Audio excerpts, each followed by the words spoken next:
কাকিমার এই যে এসআইআর হিয়ারিং এর নোটিশ আসার পরে উনি অবসাদে ভুগছিলেন, আমার কি হয় এই জন্যে অবসাদে ভোগার জন্যে উনি আত্মহত্যা করেছেন।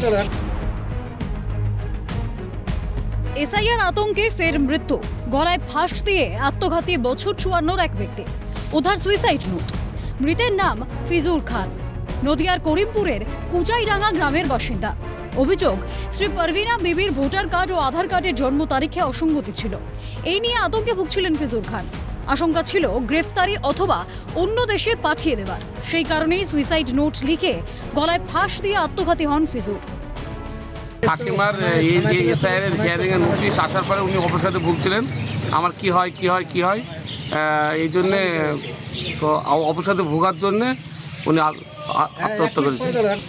ও কাকিমার ভোটের ছবিতে যে ডেট অফ বার্থ দেওয়া আছে ওটা চেঞ্জ না করে আধার কার্ডে ডেট অফ বার্থ উনি চেঞ্জ করেছেন, ওই জন্য উনি টেনশন করছেন। এটা আমাদের সামনে গল্প করছিল যে এসআইআরে আমার বাড়ির নামের ভুল আছে, এটা কোথায় চলে যাবে। ওনার স্ত্রী বারবার বলছে, এই একটা ওর মাথায় টেনশন ছিল। ওনার স্ত্রী একটু বয়সে সমান, মানে ওর দিদির আর ওর বয়সে একই সমান হয়ে গেছে।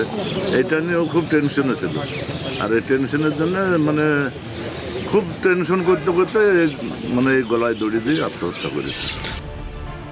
এভাবে অকালে স্বামীকে হারিয়ে ভেঙে পড়েছেন স্ত্রী, দুষছেন কেন্দ্র সরকারকে। আমি সরকারের কাছে আমি সব চাই গো, সরকার আমাকে সব কিছু দেখ গো, আমাকে সরকার সব কিছু ওর এসআইআর কি ভুল এসেছিল? এসআইআর কিছু ওই যে বিচার চাই গো, বংশগত এসেছিল গো। আমি সরকারের কাছে বিচার চাই, আমার সরকার সব সর্বনাশ করলো। এদিকে এমন ঘটনায় সুর চড়িয়েছে তৃণমূল।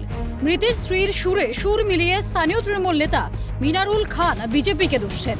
প্রধানমন্ত্রী, স্বরাষ্ট্রমন্ত্রী এবং নির্বাচন কমিশনারকে কাঠগড়ায় তুলে বিচারের দাবি করেছেন তিনি। দীর্ঘদিন ধরে মনের দিক থেকে একটা কষ্ট চলছিল যে আমার স্ত্রীর এতে নাম ভুল আছে, আমার স্ত্রী হয়তো ভোট উঠতে পারবে না, বা আমরা হয়তো দেশ থেকে চলে যাব, বা কি হবে একটা এরকম একটা প্রক্রিয়ার জন্য। এর জন্য সম্পূর্ণ দায়ী নির্বাচন কমিশনার এবং স্বরাষ্ট্রমন্ত্রী, প্রধানমন্ত্রী। এদের শাস্তি হওয়া উচিত, এর বিচার চাওয়া উচিত। বিজেপিকে আক্রমণ শানিয়ে তৃণমূলের করিমপুরের 1 নম্বর ব্লকের সভাপতি আশিস কুমার চট্টোপাধ্যায় আন্দোলনের হুঁশিয়ারি দিয়েছেন।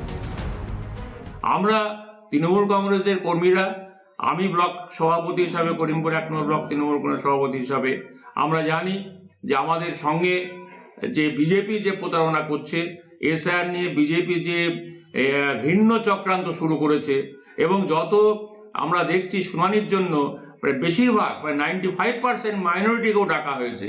এটাও একটা বিরাট চক্রান্ত। আমরা এর বিরুদ্ধে কিন্তু বিরাট আন্দোলনে নামছি। পাল্টা জবাব দিয়েছে বিজেপিও। কুৎসা প্রচারী কাজ তৃণমূলের। মন্তব্য বিজেপির মুর্শিদাবাদ সাংগঠনিক জেলার সহ সভাপতি সুরজিৎ জোয়ারদারের। আর এই এসআইআর প্রসঙ্গে তো বিজেপির কোনো দায়ভার নাই, কারণ এটা তো সাংবিধানিক নিয়ম অনুযায়ী নির্বাচন কমিশনার করছে। তাহলে এতে বিজেপির দায়ভার আসবে কেন? ওই তৃণমূলের এবং বিরোধী দলগুলি যেগুলি আপনার হচ্ছে এদের দায়িত্ব হচ্ছে সবসময় বিরোধিতা করা এবং মিথ্যা কুৎসা প্রচার করা। এসআইআর আবহে বাংলা জুড়ে মৃত্যু মিছিল, আতঙ্কের অবসান কবে? অর্ধেন্দু মালাকারের রিপোর্ট, ক্যালকাটা নিউজ।